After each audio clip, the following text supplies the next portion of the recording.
Hello दोस्तों, सभी साथियों को राम राम। कैसे हैं आप सभी लोग? उम्मीद करता हूं कि आप सभी लोग अच्छे होंगे। अभी तक हमने 36 प्रैक्टिस सेट का 36 क्लास का super fast handwritten note के माध्यम से रिवीजन कर लिया है। आज हम आप लोगों के सामने 37वां क्लास का सुपर फास्ट रिवीजन लेके आ चुके हैं। तो आप सभी लोग वीडियो में एंड तक बने रहिएगा। वीडियो को शुरू करने से पहले वीडियो को प्यारा सा लाइक कर लीजिएगा और अपने दोस्तों मित्रों के पास शेयर कर लीजिएगा। चैनल पर नया हो चैनल को सब्सक्राइब करके बेल आइकन को प्रेस कर लीजिएगा। तो अभी तक जिन्होंने पिछली क्लास नहीं देखा है वो वीडियो के डिस्क्रिप्शन में जाइए, वहाँ पे प्लेलिस्ट बना हुआ है दोस्तों। वहाँ पे आप लोग प्लेलिस्ट पे क्लिक करेंगे, आपको सारी क्लासेस एक साथ देखने को मिल जाएगी।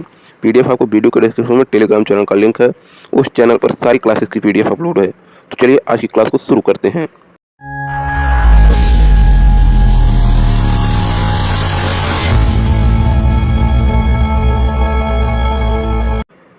आज का हमारा टॉपिक है राज्यसभा, काउंसिल ऑफ स्टेट जिसे कहते हैं, जिसमें आया आर्टिकल 80 में है, यह ब्रिटेन से प्रेरित है। इसकी स्थापना 3 अप्रैल 1952 को हुआ था और इसका पहला बैठक 3 मई 1952 में हुआ था। राज्यसभा के सदस्य का कार्यकाल 6 वर्ष होता है। वहीं बात कर लेते हैं 23 अगस्त 1954 को नाम राज्यों की परिषद से राज्यसभा किया गया। नेक्स्ट पॉइंट की बात कर लेते हैं। राज्यसभा में अधिनियम सदस्य इसमें 250 होते हैं। नेक्स्ट पॉइंट की बात कर लेते हैं, जिसमें राज्यसभा के सदस्यों का निर्वाचन, वर्तमान सीटें 245, जिसमें केंद्र राष्ट्रपति, लोकसभा, राज्यसभा, इसके बाद राज्य में राज्यपाल, इसके बाद अन्य मंत्री आते हैं। वहीं बात कर लेते हैं अप्रत्यक्ष निर्वाचन, इसमें राज्यों की विधानसभा के निर्वाचित सदस्य भाग लेते हैं। जैसे यूपी की 31 2 सीट अन्य। और बात कर लेते हैं यूपी विधानसभा में 403 सीट हैं। नेक्स्ट पॉइंट की बात कर लेते हैं आनुपातिक प्रतिनिधित्व, इसके बाद इसमें एकल संक्रमणी मत प्रणाली और आंशिक खुला मतदान, ये तीनों है इसमें। इसी में अनुप्रतिनिधित्व है, जैसे हरियाणा राज्यसभा में सीट 5 है और हरियाणा विधानसभा की सीटें 90 हैं। वहीं बात कर लेते हैं सबसे कम आपका नेक्स्ट पॉइंट की बात कर लेते हैं। नेक्स्ट पॉइंट आपके स्क्रीन पर है, राज्यसभा कभी भंग नहीं होती, यह विघटन नहीं होगा इसका। वहीं बात कर लेते हैं यह राज्यसभा का कार्यकाल कोई नहीं है और राज्यसभा सदस्य इसके 6 ईयर का होता है। यह प्रत्येक 2 वर्ष में 1/3 सदस्य सेवानिवृत्त हो जाते हैं। वहीं बात कर लेते हैं स्थगन आपका कुछ घंटों के लिए, कुछ दिन के लिए होता है और सत्रावसान या सत्र समाप्त होने के बाद राष्ट्रपति करता है। विघटन आपका राष्ट्रपति करता है। वहीं बात कर लेते हैं नेक्स्ट पॉइंट की ओर, राज्यसभा का पदेन सभापति उपराष्ट्रपति होता है। सभापति का अपना इस्तीफा राष्ट्रपति को देता है, उपसभापति अपना इस्तीफा सभापति को देता है। नेक्स्ट पॉइंट की बात कर लेते हैं गणपूर्ति। गणपूर्ति इसमें 3 आते हैं, लोकसभा, राज्यसभा और संयुक्त बैठक, जिसमें लोकसभा 543 और राज्यसभा 245 और लोकसभा राज्यसभा यानी संयुक्त बैठक 778 टोटल। वहीं बात कर लेते हैं वर्तमान में सीट 10%, सदन की कार्यवाही के लिए आवश्यक न्यूनतम सदस्य 10%। नेक्स्ट पॉइंट की बात कर लेते हैं आर्टिकल 85, इसमें संसद के सत्र, इसमें 3 सत्र होते हैं, बजट सत्र, मानसून सत्र और शीतकालीन सत्र। बजट सत्र आपका फरवरी से मई तक आता है, वहीं मानसून सत्र जून से सितंबर तक और शीतकालीन सत्र नवंबर से दिसंबर तक। कम से कम 2 होते हैं, अंतर इसमें 6 माह से अधिक नहीं होना चाहिए। वहीं बात कर लेते हैं बहुमत, टोटल 4 होता है। नेक्स्ट पॉइंट की बात कर लेते हैं साधारण बहुमत, सिंपल मेजोरिटी। इसमें साधारण विधेयक, धन विधेयक होते हैं। इसमें इसकी उपस्थिति और मतदान करने वाले सदस्यों का बहुमत, जैसे लोकसभा में 543 और लोकसभा में 300/2 यानी 251 + 1 होना चाहिए।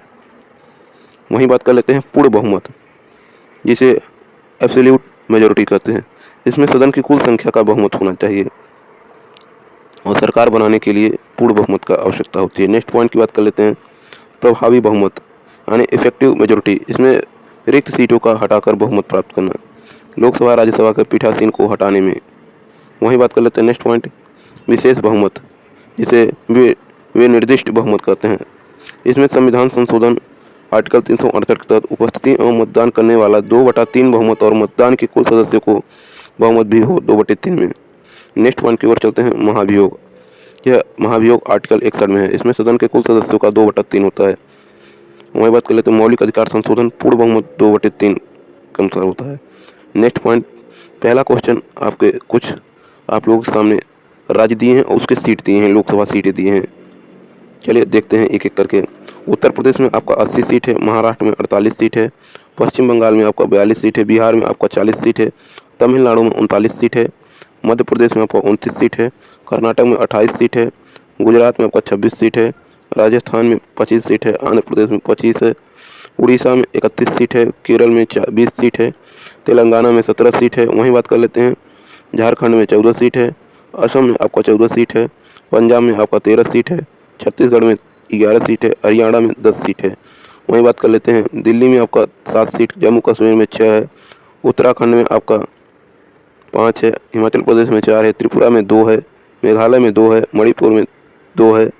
वहीं बात कर लेते हैं गोवा में 2 है, अरुणाचल प्रदेश में 2 है, और दादर एवं नागर हवेली में 2 है, नागालैंड में 1 है, पुदुचेरी में 1 है, मिजोरम में 1 है, चंडीगढ़ में 1 है, आपका सिक्किम में 1 है, अंडमान निकोबार में लोकसभा सीट 1 है, लक्षद्वीप में 1 सीट है, लद्दाख में 1 सीट है। तो चलिए नेक्स्ट पॉइंट की ओर चलते हैं।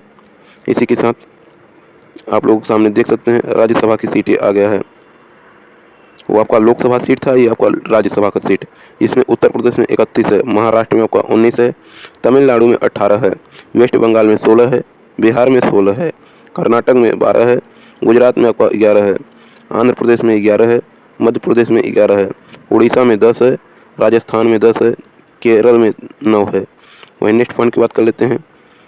इसके बाद असम में आपका 7 है, पंजाब में 7 है, तेलंगाना में 7 है और झारखंड में 6 है। वहीं नेक्स्ट पॉइंट की बात कर लेते हैं। आपका छत्तीसगढ़ में 5 है, हरियाणा में आपका 5 है। वहीं बात कर ले जम्मू कश्मीर में 4 है, हिमाचल प्रदेश में 4 है, दिल्ली में आपका 3 है, उत्तराखंड में 3 है, अरुणाचल प्रदेश में 1 है, गोवा में 1 है, मणिपुर में 1 है, मेघालय में 1 है, मिजोरम में 1 है, नागालैंड में 1 सीट है, पुदुचेरी में राज्यसभा की 1 सीट है, सिक्किम में 1 सीट है, त्रिपुरा में भी 1 सीट है। चलिए नेक्स्ट क्वेश्चन की ओर चलते हैं। पहला क्वेश्चन आपके स्क्रीन पर है। लोकसभा के अध्यक्ष और उपाध्यक्ष की अनुपस्थिति में सदस्य के दोनों सदनों की संयुक्त बैठक की अध्यक्षता कौन करता है? तो उस समय आपका राज्यसभा के उपसभापति करते हैं। नेक्स्ट क्वेश्चन, दूसरा क्वेश्चन, लोकसभा के उपाध्यक्ष के संदर्भ में निम्नलिखित कथनों पर विचार करें। तो आपका ऑप्शन ए केवल पहला और तीसरा सही है। लोकसभा के कार्य पद्धति और कार्य संचालन नियमों अनुसार उपाध्यक्ष का निर्वहन उस तारीख को होगा जो अध्यक्ष नियत करे। वहीं तीसरा आपका सदन की बैठक अध्यक्षता करते समय उपाध्यक्ष की शक्ति वैसी ही होगी जैसी कि अध्यक्ष की और उसके विनिर्णयों के विरुद्ध कोई अपील नहीं हो सकती। Next point, question number 3, Lok Sabha का अध्यक्ष किसके द्वारा चुना जाता है? तो लोकसभा का अध्यक्ष लोकसभा के सदस्य द्वारा चुना जाता है। नेक्स्ट चौथा क्वेश्चन, लोकसभा के उपाध्यक्ष को निम्न द्वारा उसके पद से हटाया जाता है। तो आपका ऑप्शन सी, लोकसभा के सभी तत्कालीन सदस्यों के बहुमत से पारित लोकसभा के एक प्रस्ताव द्वारा। नेक्स्ट क्वेश्चन नंबर 5, भारतीय संविधान का कौन सा अनुच्छेद यह वर्णित करता है कि लोकसभा के एक अध्यक्ष और एक उपाध्यक्ष होना चाहिए?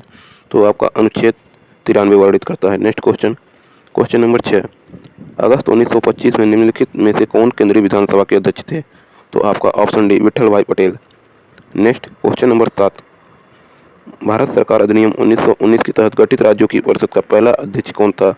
तो आपका ऑप्शन ए, फ्रेडरिक वाइट थे। नेक्स्ट क्वेश्चन नंबर 8, इनमें से कौन लोकसभा को भंग करने की शक्ति रखता है? तो आपका ऑप्शन ए, राष्ट्रपति रखता है। नेक्स्ट क्वेश्चन नंबर 9, निम्नलिखित में से किस राष्ट्रपति ने लोकसभा को 2 बार भंग किया है?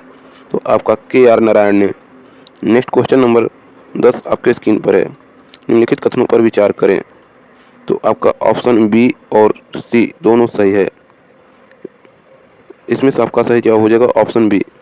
नेक्स्ट क्वेश्चन नंबर 11, धन विधेयक से संबंधित निम्नलिखित कथनों में से कौन सा सही नहीं है? तो आपका सही जवाब हो जाएगा ऑप्शन सी, धन विधेयक पर गतिरोध की स्थिति में राष्ट्रपति संसद की संयुक्त बैठक बुला सकता है। ये गलत है। नेक्स्ट क्वेश्चन नंबर 12, संसद की संयुक्त बैठक के संदर्भ में कौन सा कथन सही है? तो आपका ऑप्शन सी, केवल दूसरा सही है। अध्यक्ष संसद के दोनों सदनों की संयुक्त बैठक की अध्यक्षता करता है। नेक्स्ट क्वेश्चन नंबर 13 आपकी स्क्रीन पर है। लोकसभा और राज्यसभा की संयुक्त बैठक किस प्रकार के गतिरोधों को सुलझाने के लिए किया जाता है? तो आपका ऑप्शन ए, साधारण विधेयक। नेक्स्ट क्वेश्चन नंबर 14 आपकी स्क्रीन पर है। प्रथम लोकसभा का पहला सत्र को शुरू हुआ था। तो प्रथम लोकसभा का पहला सत्र 13 मई 1952 को शुरू हुआ था। नेक्स्ट होमवर्क क्वेश्चन आपकी स्क्रीन पर है, इसका जवाब आपको कमेंट में देना है। लोकसभा के अध्यक्ष के रूप में सबसे लंबा कार्यकाल किसका था? तो इस क्वेश्चन का जवाब आपको कमेंट बॉक्स में देना है। ऐसे ही डेली देखने के लिए हमारे चैनल को सब्सक्राइब करके बेल आइकन को प्रेस कर दें। वीडियो को लाइक नहीं किया तो प्लीज़ वीडियो को लाइक कर लीजिए, क्योंकि दोस्तों बनाने में बहुत मेहनत लगता है। और ज़्यादा से ज़्यादा दोस्तों मेरे पास शेयर जरूर करें। मिलते हैं नेक्स्ट वीडियो में, तब तक के लिए जय हिंद, जय भारत।